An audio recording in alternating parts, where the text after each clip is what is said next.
Hello दोस्तों, नमस्ते। आप सबका वेलकम है।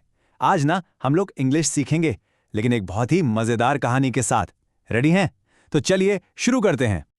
अच्छा, कहानी शुरू करने से पहले आपसे एक छोटा सा सवाल। जब आप अपने स्कूल जाते हैं तो जरा सोचिए तो, रास्ते में आपको क्या क्या दिखता है? सोच के रखिएगा, ठीक है?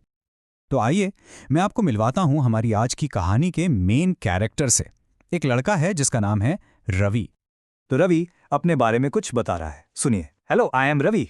इसका मतलब तो सिंपल है, हेलो मैं रवि हूं। फिर वो कहता है आई स्टडी इन क्लास 2, यानी मैं दूसरी क्लास में पढ़ता हूं। और आखिर में my friend and I go to school on foot. इसका मतलब हुआ मैं और मेरा दोस्त स्कूल पैदल जाते हैं। है ना सिंपल इंग्लिश सेंटेंसेस? बिल्कुल।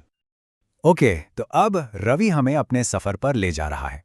हम देखेंगे कि वो रास्ते में कौन कौन सी जगह देखता है और उन जगहों के इंग्लिश नाम सीखेंगे। चलें? तो जब रवि और उसका दोस्त निकलते हैं तो सबसे पहली चीज जो उनके रास्ते में आती है वो है पैडी फील्ड्स। ये रहा हमारा आज का पहला नया इंग्लिश वर्ड, पैडी फील्ड्स। चलिए मेरे साथ बोलिए, पैडी फील्ड्स। पैडी फील्ड्स का मतलब होता है धान के खेत। बहुत बढ़िया, एक बार और, पैडी फील्ड्स। धान के खेतों के बाद वो आगे बढ़ते हैं और पहुंचते हैं एक मैंगो ग्रोव में। बोलिए तो, मैंगो ग्रोव।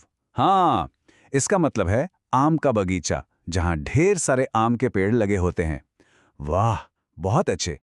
और फिर बगीचे से निकलकर वो आ जाते हैं मेन रोड पर। ये तो काफी आसान है ना? मेन रोड यानी मुख्य सड़क। आइए सब एक साथ बोलते हैं, मेन रोड।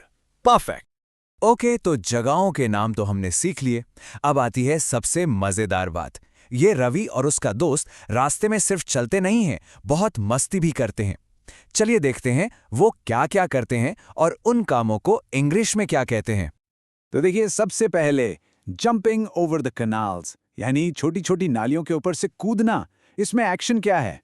जंपिंग। फिर क्लाइंबिंग द ट्रीज, पेड़ों पर चढ़ना, एक्शन वर्ड हुआ क्लाइंबिंग। उसके बाद स्विंगिंग फ्रॉम द ब्रांचेस, डालियों से लटक कर झूलना, यहां एक्शन है स्विंगिंग।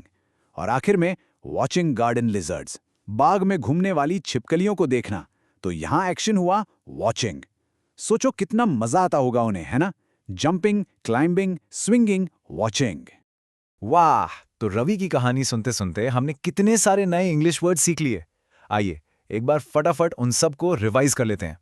आवाज निकालकर प्रैक्टिस करना है, ओके? चलिए मैं बोलूंगा, आप मेरे पीछे रिपीट कीजिएगा। रेडी? पहला word school, good. Next paddy, फिर fields, grove, root, canals, branches और आखिरी लिजर्ड्स। बहुत अच्छे, एक्सीलेंट। चलिए नए वर्ड्स तो सीख लिए, अब टाइम है थोड़ी प्रैक्टिस का। देखते हैं आपको कितना याद हुआ है। कुछ मजेदार एक्सरसाइजेस हैं आपके लिए। तैयार? ओके, स्क्रीन पर देखिए, एक सेंटेंस है जिसमें एक वर्ड अधूरा है। Today I have brought upma for lunch. आपको इस ब्लैंक में छ लगाना है, तो क्या बनेगा ये वर्ड? थोड़ा सोचिए। हाँ जी, बिल्कुल सही सोचा, ये वर्ड है लंच। लंच का मतलब होता है दोपहर का खाना। तो पूरा सेंटेंस क्या बना? Today I have brought upma for lunch. Good job. एक और ट्राई करते हैं, थोड़ा सा मुश्किल। Our teacher put up a new छ। यहां दो वर्ड्स अधूरे हैं और दोनों में ही छ आएगा। कोशिश कीजिए, क्या वर्ड्स हैं ये? बहुत बढ़िया। पहला वर्ड है टीचर और दूसरा है चार्ट। टीचर यानी आपके अध्यापक और चार्ट तो आपको पता ही है। तो पूरा सेंटेंस हो गया, our teacher put up a new chart. शाबाश। चलिए अब गेम को थोड़ा और इंटरेस्टिंग बनाते हैं। स्क्रीन पर कुछ लेटर्स हैं, उल्टे सीधे, ए, बी, एन, सी, एच। इनको सही ऑर्डर में लगाकर एक वर्ड बनाना है। हिंट देता हूं, ये वर्ड हमने आज ही सीखा है। ट्राई कीजिए। और सही जवाब है ब्रांच। याद है पेड़ की डाली जिससे रवि और उसका दोस्त झूले थे? उसको ब्रांच कहते हैं। बोलिए मेरे साथ, branch. Perfect. Okay, last puzzle. Letters हैं DCAPYD। इससे क्या वर्ड बनेगा? जरा सोचिए, रवि के स्कूल के रास्ते में यह जगह आती है। यस, बिल्कुल सही, यह है पैडी। जैसे हमने सीखा था, पैडी फील्ड्स यानी धान के खेत। बहुत अच्छे। तो दोस्तों, ये था हमारा आज का इंग्लिश लेसन रवि की मजेदार कहानी के साथ। अब एक छोटा सा काम आपके लिए, आपकी बारी है। क्या आप ट्री वर्ड को यूज करके एक छोटा सा सिंपल सा इंग्लिश सेंटेंस बना सकते हैं? जैसे आई सी अ ट्री या द ट्री इज ग्रीन। कुछ भी सोचिए और कोशिश कीजिए। हम मिलेंगे अगले लेसन में। तब तक कीप प्रैक्टिसिंग।